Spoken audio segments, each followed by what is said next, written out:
గౌతమ్ ఏమో తెలీదు. నిఖిల్ గెలవకపోతే పరిస్థితి ఏంటి మరి? అయ్యా గెలుస్తాడు డెఫినెట్ గా. గెలవకపోతే మీరు చెప్పండి, గెలవకపోతే మీ ఫీలింగ్ ఎలా ఉంటుంది చెప్పండి first. First of all feel అవుతాం అంతే, ఏం ఉండదు. లైక్ తీసుకుంటాం అంతే. ఫ్యాన్స్ కూడా ఉన్నారా? ఉంటారు. బిగ్ బాస్ విన్నర్ ఎవరండి? నాకు తెలిసి గౌతమ్ అయితే బాగుంటుంది అనిపిస్తుంది. అంటే అన్నీ ఓపెన్ అప్ అయ్యాడు కదా. అంటే నిఖిల్ అంటున్నారు, మీరు గౌతమ్ అంటున్నారు. నిఖిల్ ఇంకా ఓపెన్ అప్ అవ్వలేదండి, ఇంకా చాలా విషయాలు. అంటే అతను డబుల్ ఫేస్ తో ఆడుతున్నా అంటారా మీరు? మేబీ. ఓకే మేడం, లేదు, అన్ని ఓపెన్ ఫ్రంట్ ఉంటాడు, ఒక్కడే ఆడుకోవచ్చు.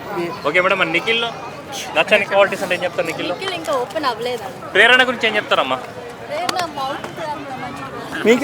ఎవరు విన్ కాబోతున్నారు? 100% నిఖిల్ గెలుస్తాడని అనుకుంటున్నా భయ్య. నిఖిల్ గెలిస్తే బాగుంటుంది. గౌతమ్ గారికి కూడా ఫ్యూచర్ ఉంది, మంచి సినిమా యాక్టర్ రాబోతున్నారు, అంటే హీరోగా మంచి ఒక నటుడు రాబోతున్నారు బిగ్ బాస్ సీజన్ వల్ల. గౌతమ్ అనేది కూడా నా అభిప్రాయం భయ్య. చాలా సోషల్ మీడియాలో బాగా గౌతమ్ని హైప్ చేస్తున్నారు. అవునవును, అంటే తెలుగు ఆడని, అది కాకుండా అంత హైప్ అతను సినిమాకి తీసుకుని వస్తే అతనికి కూడా బెనిఫిట్ కదా. అతను సగం కప్పు గెలిచినట్టు, ఎందుకంటే తను అనుకున్న గోల్ సాధించాడు. నెక్స్ట్ అతను సోలో బ్యాండ్ సినిమాని చాలామంది ఆదరిస్తే బిగ్ బాస్లో ఆదరించినట్టే గౌతమ్ గారు చాలా హ్యాపీ అవుతారు.